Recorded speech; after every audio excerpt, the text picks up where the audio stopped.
approaching your time limit. Our first case this morning is Bush versus State Farm Mutual Automobile Insurance.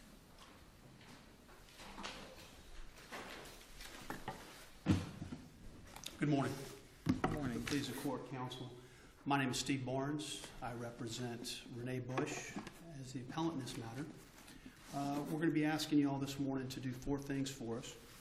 We're going to be asking you to use your de novo review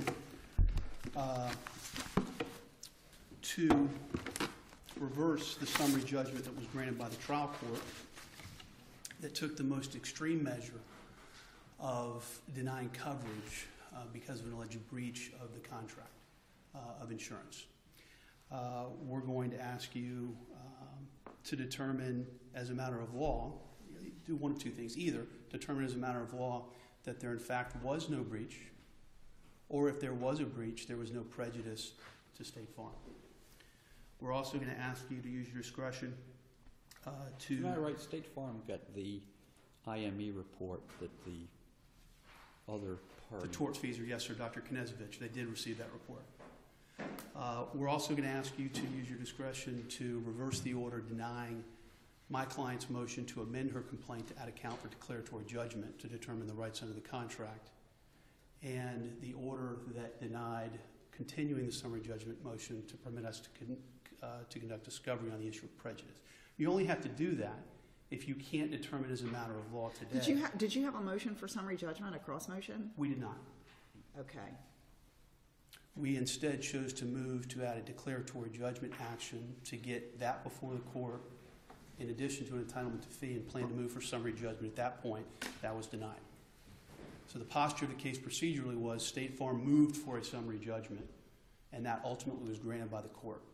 Now, the critical thing in this case, and what State Farm hung its hat on in its brief, is the decision of the 5th District Court of Appeal in the current case, which ultimately has been decided by the Supreme Court while we were briefing this case. Right.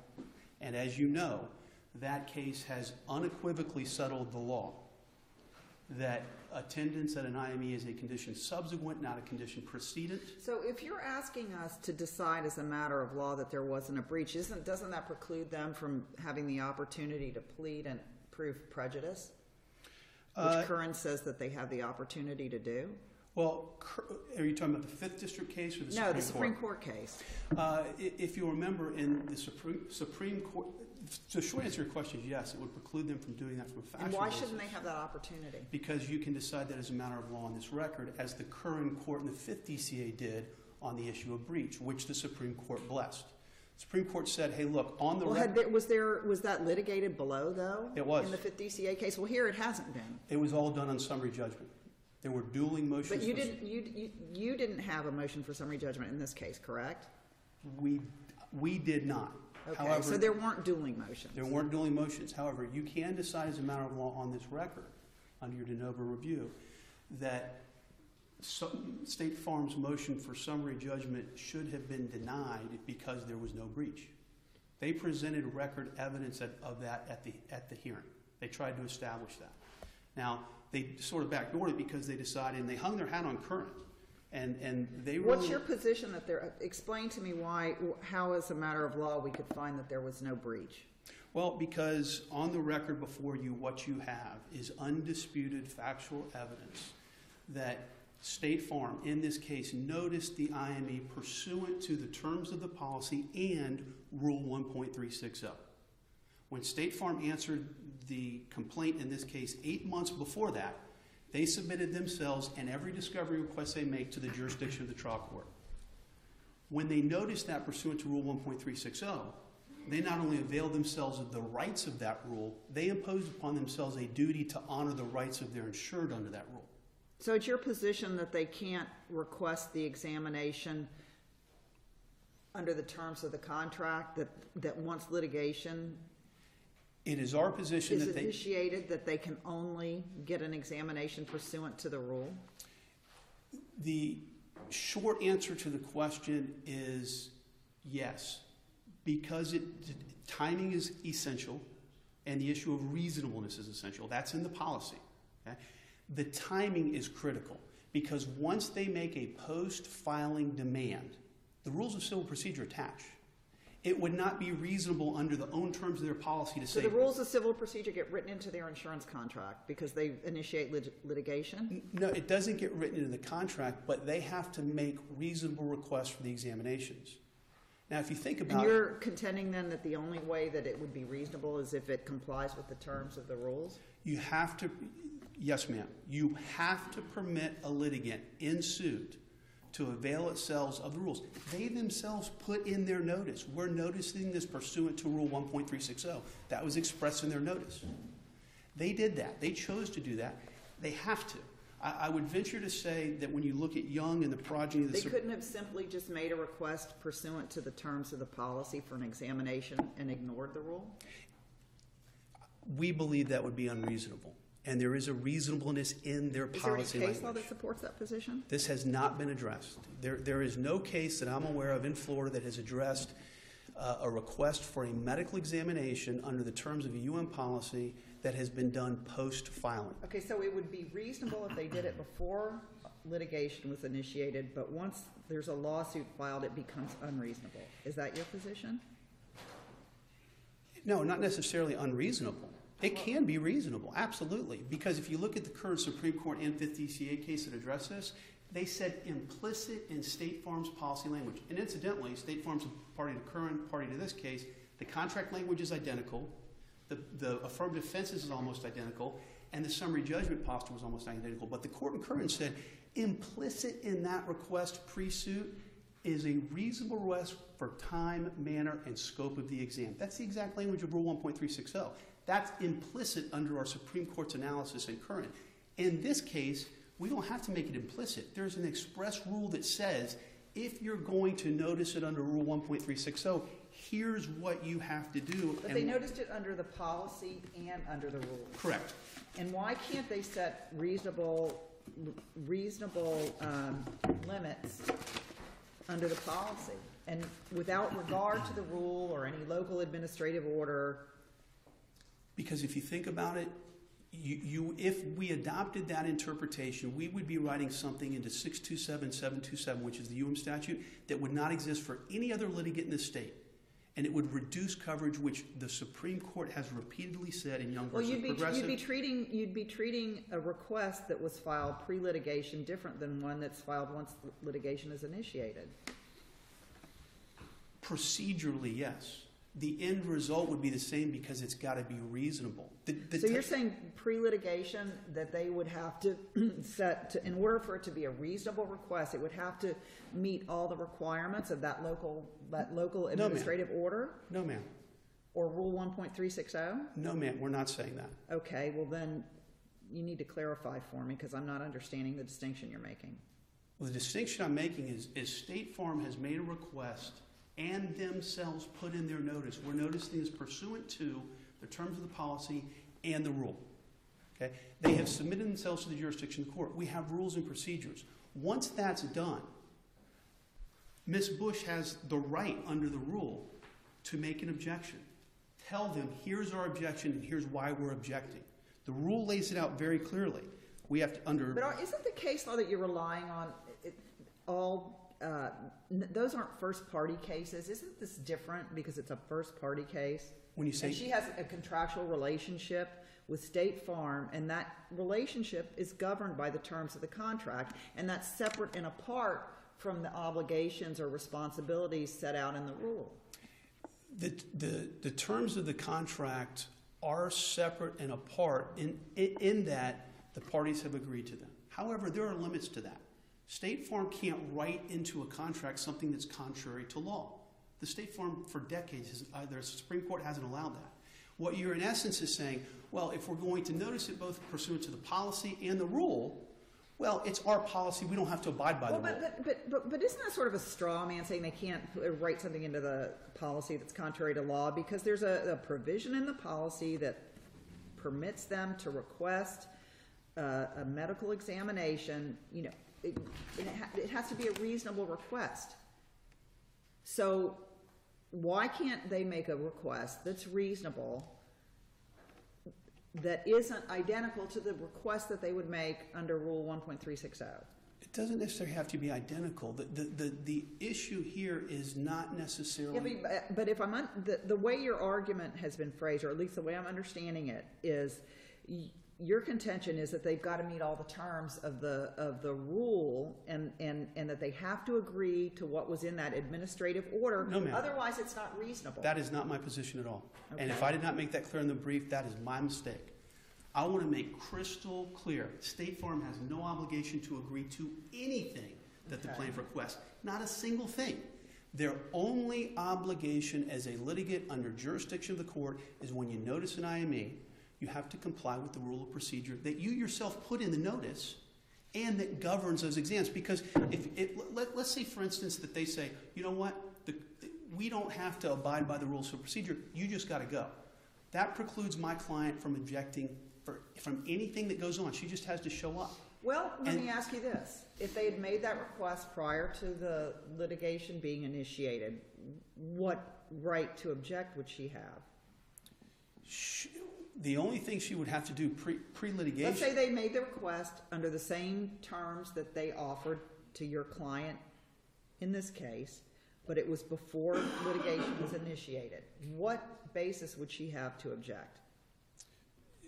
The only basis she would have to object is a reasonableness standard under the rule pre-suit. And what would have been unreasonable? If she lives in Hillsborough County... No, I mean in their request that they made, what would have been unreasonable?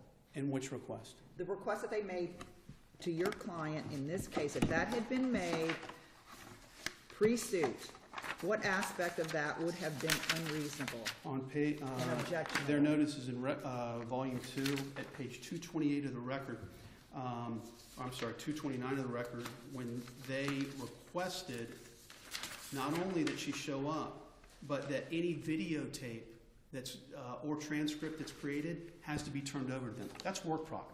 Case law is crystal clear. That is work product. And they said, you got to give it up in their notice. They said, we want it.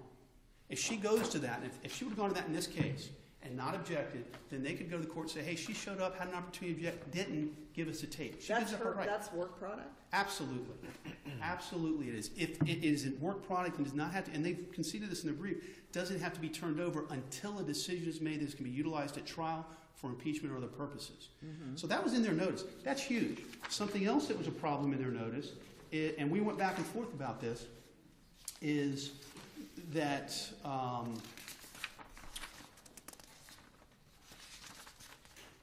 they also noted that they wanted a number of records, films, things like that gathered and brought to the examination. They used the term in possession. Now, does that mean that it's only the things at our law office, it's only the things that the plaintiff has, or do we have a duty to go out to her doctors and gather that stuff and bring it to the examination? It's not clear. And if she goes to the exam and doesn't bring that stuff in, and it's not made clear by the court under the rules, which we have a right to do, to go to the court and say, clear this up for us so we get this right the first time. Arguably, she's breached the policy because she hadn't done what they asked her to do. Now, once you get into litigation, because we're not dealing with a pre-suit situation here, we're dealing with a situation where there's a rule of civil procedure that gives Ms. Bush rights. They put that rule in their notice. But the fact that there's a rule of civil procedure doesn't negate their rights under the contract, does it? It does not. And if the rule applies, it still doesn't negate their rights. They have a right to reasonably request. I can't fathom any situation where a litigant is faced with going to a medical examination that may be used at trial against her, and there's a rule of civil procedure that she's not allowed to use. How is that reasonable? There's a rule in place that says, look, all you need to do is serve a response. Well, if the request was made pre-litigation. But it wasn't. We're in litigation. But why is that? What difference does it make? It makes huge difference because there's a rule of civil procedure that gives Ms. Bush rights. But I mean, the point of the examination is the same either way. Well, let me give you another example. When we went back and forth, and this is also in the record, because we had dueling orders, and we went back and forth, and they agreed to cancel the IME, and then decided the Friday before, we're not canceling it, you need to go. But we went back and forth with dueling orders. One of the things we wanted to make sure was in there is the language that Hillsborough County uses in their order. They may not ask, the physician may not ask, who referred the plaintiff to any doctor. That's critically important because there's a privilege there. If there's an attorney-client privilege as to who referred a litigant to a doctor, and they let a medical examining doctor, for whatever reason, ask you who referred you. They wanted it changed back to whether plaintiff was referred by an attorney. That, without an attorney being present, you have a medical examiner going in and conducting an inquisition to try to figure out who referred her to a physician. That could waive a privilege. That's a big deal. That was one of the things, and the only protection she has is Rule 1.360, to go to the court and say, put in some protective measures for us. It's explicit in the rule that that's her right. I just want to let you know, if you want to reserve some time, you've got about 5 minutes left. All right, I'll reserve some time. I would just finish up by saying I can't fathom a situation, and I understand State Farm has a right to have its policy and have its medical exam, but there's a reasonable standard, and I can't fathom a situation where a litigant is faced with the option of either you go to exam and abandon all your rights under the rules of civil procedure, or you breach your policy. She did what she was supposed to do. She played by the rules, and the court threw her out on her ear. Thank you. Your Honors, my name is David Abbey, and I represent the appellee, State Farm. Allison Mowiney accompanies me today. Ms. Mowiney is the one who did our brief on the case. Good morning. Mr. Abbey, why isn't Curran dispositive of this appeal? Curran has to do with a delayed IME, not a denied IME. In the Curran case, within 7 days of a State Farm insured saying, we are not showing up for an IME, and then did not show up for an IME, plaintiff's counsel, unlike here, reconsidered their position and said, we will give you your IME. After State Farm said, no, we don't want our IME now. We want to pursue a motion for summary judgment. We want to take it in front of the trial court. The trial court denied the motion for summary judgment. And then after the denial, State Farm came back and got their IME before trial, lost at trial, and then appealed the entire bundle of issues concerning the IME post-trial. So what we have there is we have a delay in a requested examination, and the Florida Supreme Court saying, as a matter of law, there is no prejudice, or, using the more traditional terminology, there's no material breach by a delay, certainly when, in fact, there was the opportunity and the offer to cure within 7 days of it. So we have... Let me just stop you right there. Is it your position then that in this case, State Farm has no obligation to plead and prove prejudice? We have pled it, Your Honor.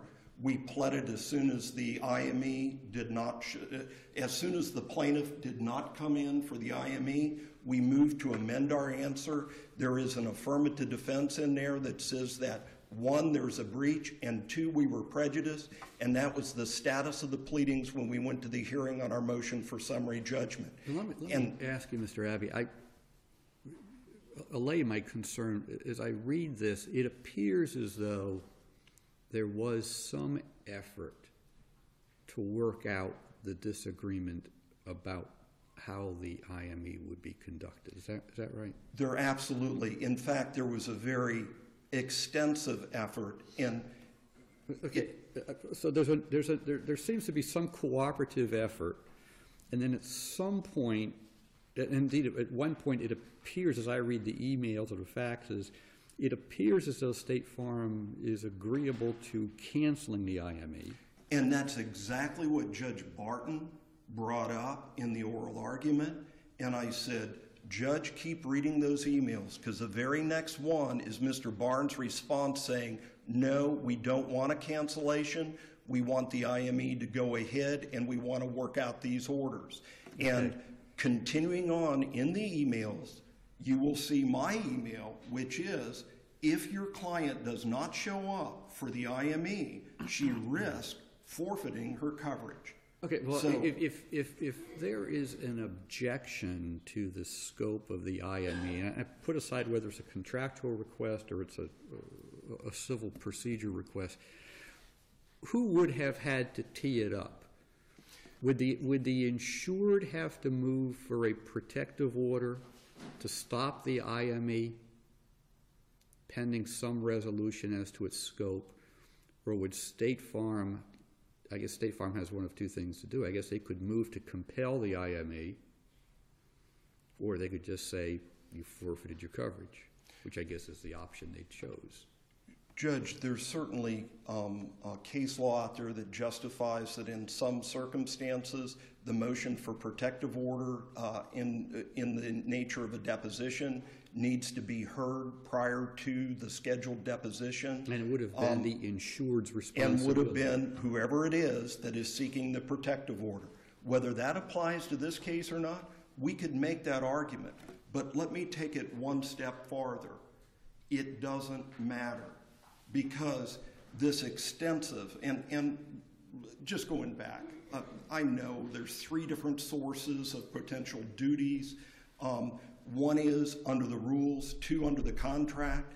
You know, there's been a lot that's been made by plaintiff's counsel about, well, State Farm can engraft additional duties on the rule in their contract.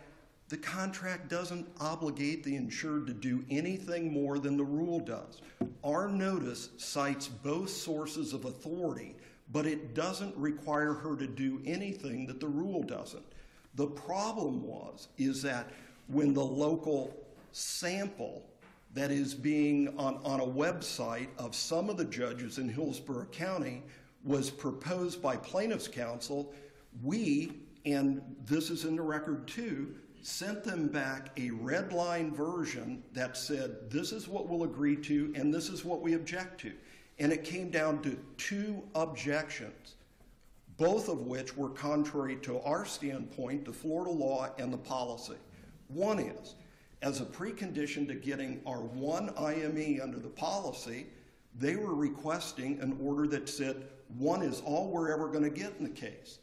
Not, golly, you know, our orthopedic surgeon says, well, there's a neurological component here, and I would suggest neurological testing.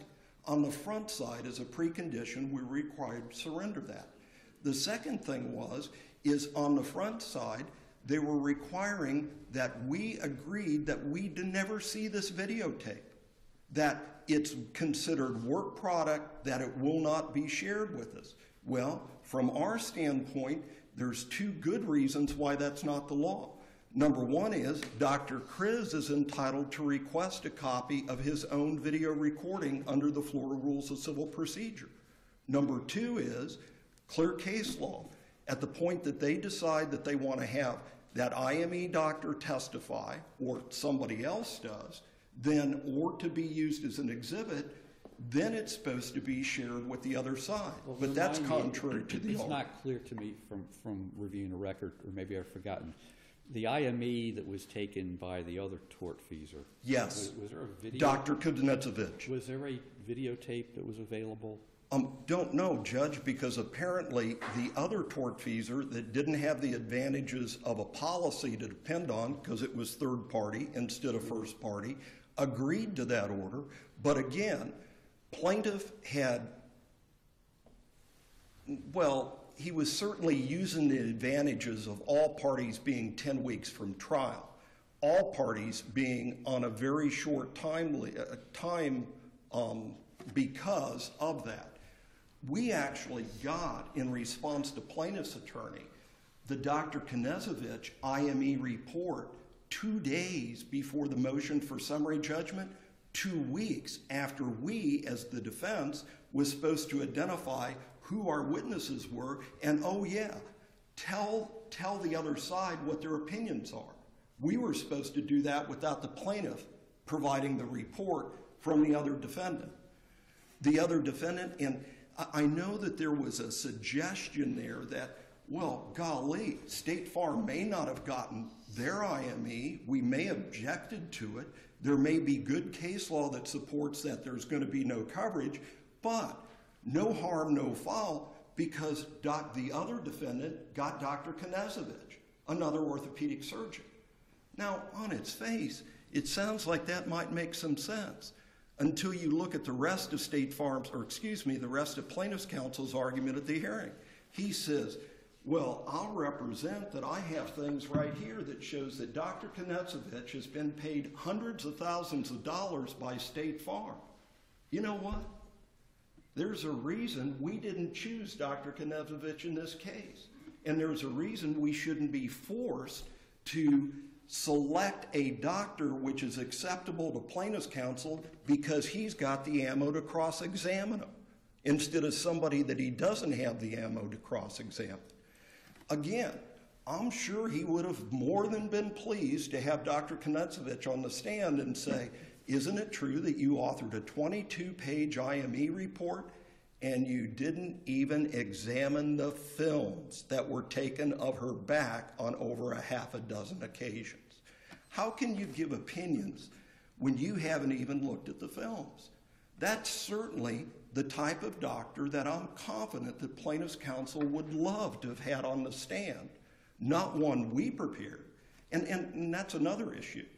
When in fact you have multiple defendants, not only do you have multiple obligations under the rule or under the policy in order to have these examinations, there's a reason for that.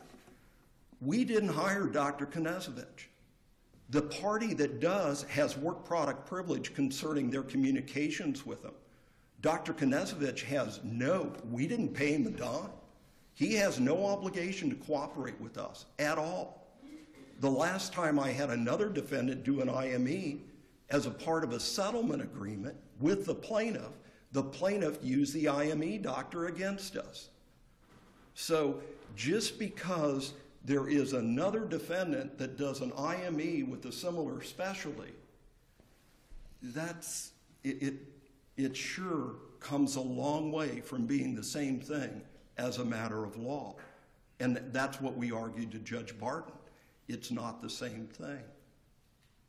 So, going ahead, there is a number of cases which we believe are the applicable cases and continue to be the applicable cases in Florida that are cited at page 29, beginning on page 31. And it starts with the Southern Home Insurance case that goes back over 100 years that has to do with the failure to appear for an EUO. There are a string of 6 cases there, about half and half, some applying to EUOs and the failure to appear for an IME or an EUO because of a refusal to do so, as in this case, or a failure to appear at a IME, which is the DeFerrari case, and also the, it's another State Farm case out of the 2nd District. I apologize, I can't say the plaintiff's name. And in those cases, there was a determination that if there is the intentional failure, if there's an intentional refusal, like there has been in this case for over 2 years, to appear for an IME, coverage does not exist. But those cases are decided before we have this overlay of the prejudice showing, correct? Well, whether we call it prejudice or whether we call it material breach, it was always there. But what these cases stand for the proposition is that when you are denied the EUO, when you are denied the IME, prejudice exists as a matter of law, or a material breach exists as a matter of law. We only go to prejudice. Once you get into the litigation context, you can always go to Judge Barton and say, make them show up. I'm sorry? Once you're in a litigation context, you could have gone to Judge Barton and say, I want an IME, make her show up.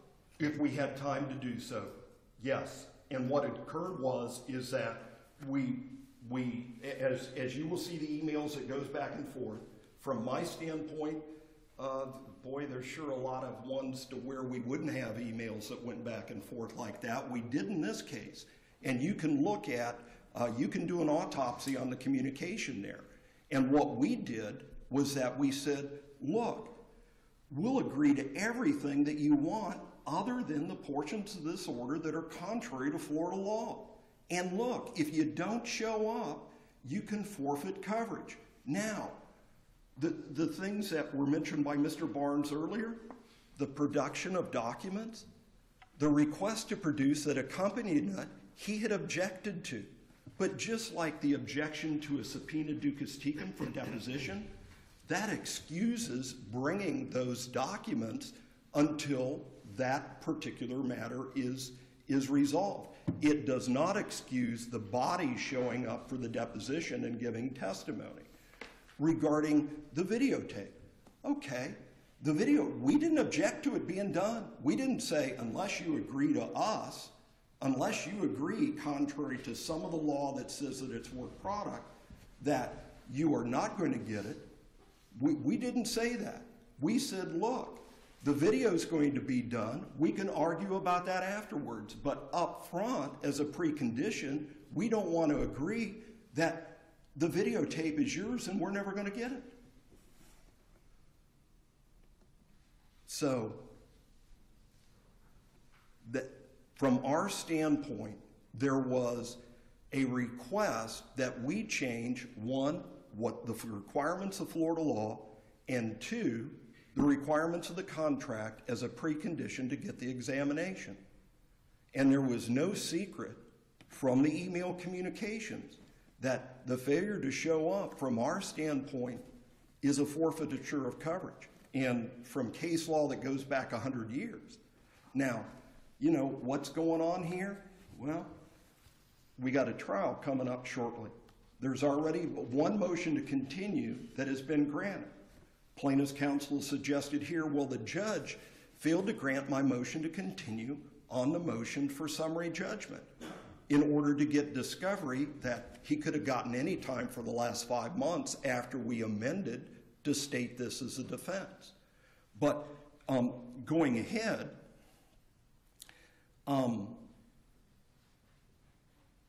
excuse me, I've now lost my train of thought. And I'm probably just about out of time. Well, you got about 5 minutes, but I want to talk to you a little bit more about Curran. Because in Curran, the Supreme Court says that there's 2 remedies for a breach of the examination clause in the policy. And one is that the insurance company can seek to abate the proceedings until the insured complies with the CME provision, or that you can demonstrate prejudice. Now, why wouldn't the appropriate remedy in this case be to remand it and give State Farm the opportunity? Because the facts of this case are different than Curran. In Curran, again, it's an examination that took place. It was a Well, but the holding seems pretty unequivocal in Curran. Well, I'm not really sure that. Well, we hold that an insured's breach of a CME provision, they didn't say that wasn't a breach, in an uninsured motorist policy of insurance does not result in forfeiture of benefits unless the insurer pleads and proves it was prejudiced as part of its affirmative defense. And we did. So tell me how that doesn't apply here. We pled and we proved. One, we pled. So the summary judgment hearing. The non-existence of the IME never happened. In Curran, it happened. In the cases that we have cited, prejudice or material breach, if we're going by the old rules. I'm sorry for interrupting, but this decision seems to contemplate a situation where there hasn't been a CME, because they say one of the insurance company's remedies is to seek to abate the action. So I don't think this is limited to a situation. I mean, I don't read this as being limited to a situation where someone has ultimately agreed.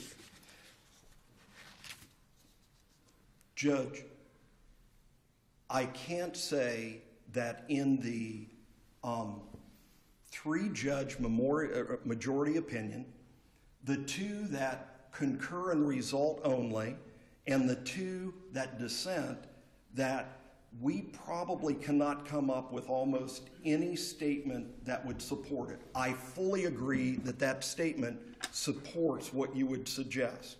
And I would suggest that nowhere in their opinion do they say we are withdrawing And the cases that we have cited here are no longer controlling law when, in fact, there's a material breach. They just don't say it. What they do say is that in that particular case, there's 3 judges that determined that that language was correct. There's 2 that concurred in the result only, and there was 2 that dissented. I will say, going back to Judge Sawaya's comments in the dissent in the 50 CA, he makes the comment, this case is a prime example of how a clever litigant can game the legal system and get away with it. And if, in fact, this gets reversed and it gets remanded to the trial court, that's in essence what's happened in this case, and it's what's going to continue to happen every time somebody requests an EUO, every time there's a request for an IME. Well, I don't know about that, because you ask the court to have the action abated till they do what they're supposed to do under the policy. And so you get your exam, or they don't agree, and then you have your remedy, you have your prejudice. And it's certainly contrary to the terms of the policy, and it's contrary to these other cases to where the result was not the abatement. The result was you have forfeited coverage with no material difference than what we have here. I would suggest that Curran is a good opinion given the facts of the case. Given the facts of this case, when in fact there's no IME and there's a refusal for 2 years now, and we're here in the appellate court with no offer to cure, no change of heart, like in Curran, no, okay, you can have your examination. That's the type of situation that's always been considered a material breach, whether we're using the term material breach or prejudice. And Thank Judge, you. I have used up my time now. have. Thank you, Your Honors.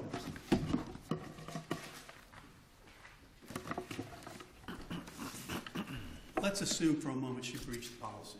I feel incredibly strong that following the rules of civil procedure is not a breach. Let's assume she did. There is zero prejudice in this case. There's been zero prejudice proved. There is no distinction between this case and Curran. Curran was a failure to show up at an IME. She didn't show.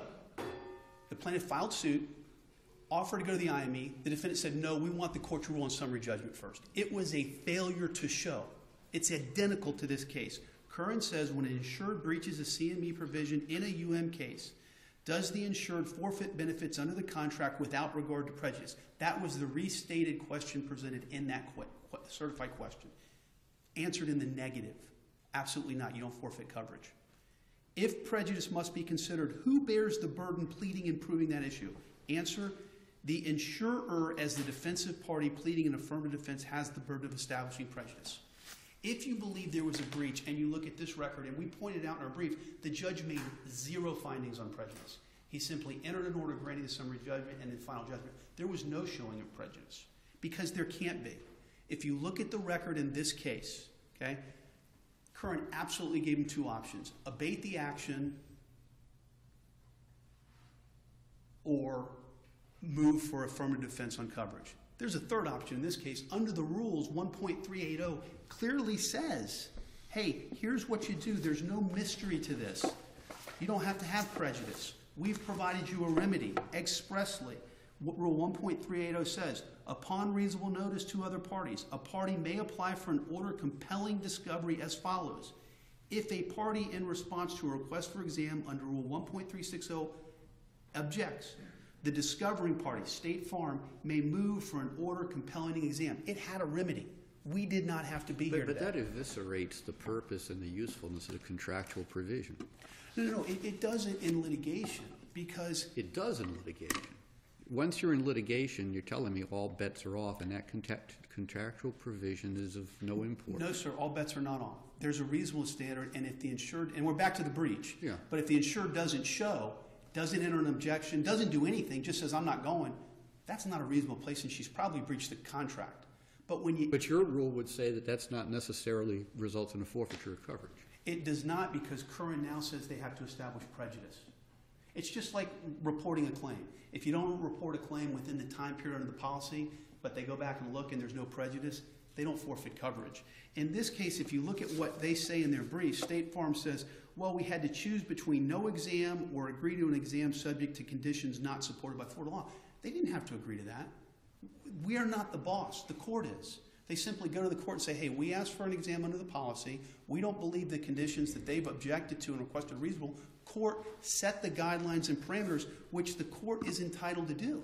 It says expressly in the rule, the court has the power and jurisdiction over State Farm to set reasonable procedures and guidelines for the examination. They said that there's no prejudice. I mean, there's not one thing we've heard today that State Farm was prejudiced by not getting this exam. They've never requested it. This was in September. Trial wasn't for 6 months. They didn't go back in the next week or the next month at all and say, we want this exam. They chose to deny coverage. They had Curran pending in the 5th up before the Supreme Court, and they decided to rest on Curran, and they lost. And they've not established prejudice on this record. I don't believe she's breached. If she has, what's the prejudice in this case? And the court. Well, why under Curran wouldn't we remand for them to have an opportunity to show that? That's an option. That's an option for you. I believe on this record there wasn't even a breach and that there's no prejudice in matter of law, but you certainly have the option of saying, well, Ms. Bush shouldn't have asserted her rights under the rules. She should have just gone to the exam. And now it's the duty of the court to find prejudices, and after State Farm establishes that. That wasn't done. It was a current argument that this was a condition precedent, is what was argued. This is a condition precedent, and prejudice isn't necessary. They sort of said, well, if it is, here's kind of the prejudice, but there were no findings, and certainly hasn't been established on this record. So if you decide that there was a breach, you certainly have the authority under Curran, our Supreme Court has said. Assuming Curran applies on facts pretty different than the ones we have here. How's that? I think that's been adequately argued with great detail here. Well, Curran's yours was an absolute refusal for the exam, so whereas Curran was not an absolute refusal. There was a lot of delayed, if anything, and a lot of back and forth, but an ultimate acquiescence. Well, we weren't refusing. We said we will go, but we want the court to set guidelines. We did not say, we're not going. You don't have a right. We said, you have a right. You noticed the rule. We'll show. But we would like the court to enter the order that it uses. And Judge Barton said, to his knowledge in the record, everybody in this circuit uses it. We were asking what judges do on a daily basis as being reasonable. We didn't say we wouldn't go. We just said, court, under the rule, set some parameters so she's protected when she goes to this exam. It's basically in Curran, they did the same thing pre-suit, said, well, we don't want this, we want that, we don't want this, we want that. Ultimately, they couldn't agree, she didn't go. It was, quote unquote, if you read the 5th District Court, a refusal to go. And they decided she breached. And then the Supreme Court said, as a matter of law, there was no prejudice. If you can't do that here, you certainly have the ability to remand it, give them the opportunity to prove prejudice, and let the court decide. Thank you. Thank you very much. I appreciate y'all's time. Thank you.